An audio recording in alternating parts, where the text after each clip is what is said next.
We are meeting at an appropriate time as this collective that has the responsibility to follow up on the decisions and the activities of the job summit that we held.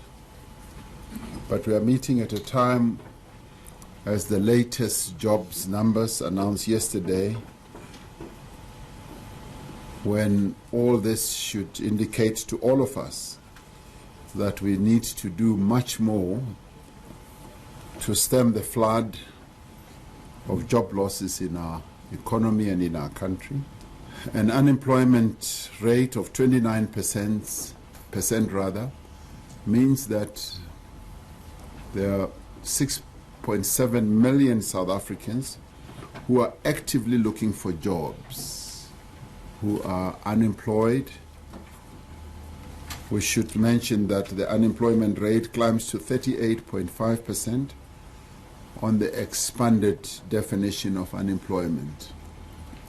Essentially, you would be looking at almost 10 million South Africans who are unemployed.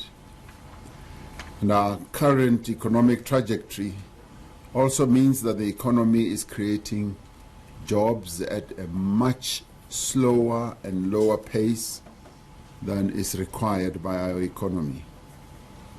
And the enormity of joblessness, together with low levels of economic growth and the adverse global economic conditions, means that we are called upon to come up with a whole number of solutions. And some of those must mean that we've got to be innovative, and we must combine that with our willingness to be as creative as possible to address this crisis, because we are essentially in a deep and serious crisis. Well, Ramaphosa says it's imperative that social partners recommit to agreements reached at the Jobs Summit, which happened in October. Whilst it is notable that more than 70% of the projects have reported activities, we need to improve the outcomes of all the projects. We call on social partners to recommit to the systematic and speedy implementation of all agreements reached at the Job Summit.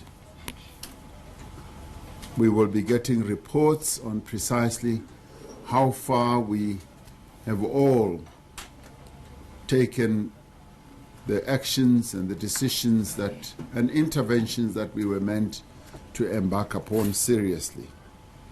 Because we made commitments to the people of our country, and we cannot, when we are in the middle of a crisis like this, delay in addressing these important crises that we are in.